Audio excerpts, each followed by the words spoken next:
இலங்கை மனித உரிமைகள் ஆணைக்குழுவின் பிரதிநிதிகள் இன்றைய தினம் சனிக்கிழமை மதியம் மன்னாருக்கு விஜயம் ஒன்றை மேற்கொண்டிருந்த நிலையில் மன்னார் மாவட்ட சமூக பொருளாதார மேம்பாட்டிற்கான நிறுவனத்தில் சிவில் சமூக செயல்பாட்டாளர்களுடன் விசேட சந்திப்பொன்று இடம்பெற்றுள்ளது.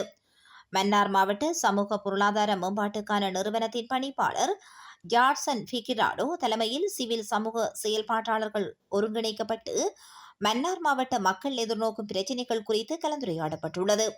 குறிப்பாக மன்னார் மாவட்டத்தில் மேற்கொள்ளப்பட்டு வரும் காணி அபகரிப்பு, படையினர் வசம் காணப்படும் மக்களின் காணிகள் விடுவிக்கப்படாமை, காற்றாலை மற்றும் கனிய மண் அகழ்வினால் மன்னார் தீவில் ஏற்பட்டு வரும் பிரச்சினைகள் குறித்தும் விரிவாக இலங்கை மனித உரிமைகள் ஆணைக்குழுவின் பிரதிநிதிகள் கேட்டறிந்து கொண்டனர்.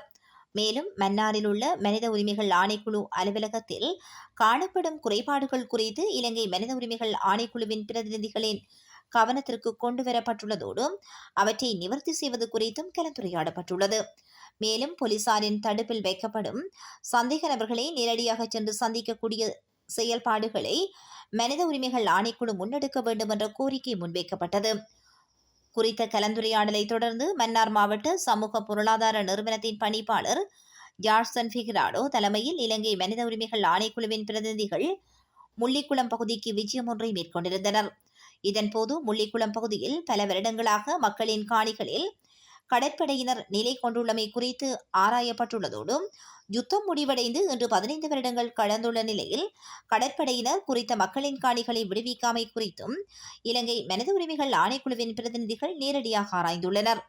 மேலும் முள்ளிக்குளம் மக்கள் தற்போது எதிர்நோக்கும் பிரச்சினைகள், அவர்கள் முகம் கொடுத்து வருகின்ற சவால்கள், முள்ளிக்குளம் ஆலயத்திற்கு மக்கள் சென்று வருவதில் ஏற்பட்டுள்ள பிரச்சினைகள் உள்ளிட்ட பல்வேறு பிரச்சினைகள் குறித்தும் விரிவாக ஆராய்ந்தனர்.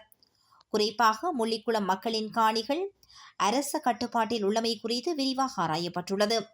அதனைத் தொடர்ந்து மன்னார் தீவு பகுதியில் மேற்கொள்ளப்பட்டு வரும் காற்றாலை மின் உற்பத்தி நடவடிக்கை மற்றும் கனிய மணல் அகழ்வு குறித்தும் நேரடியாக பார்வையிட்டுள்ளமை குறிப்பிடத்தக்கதாகும்.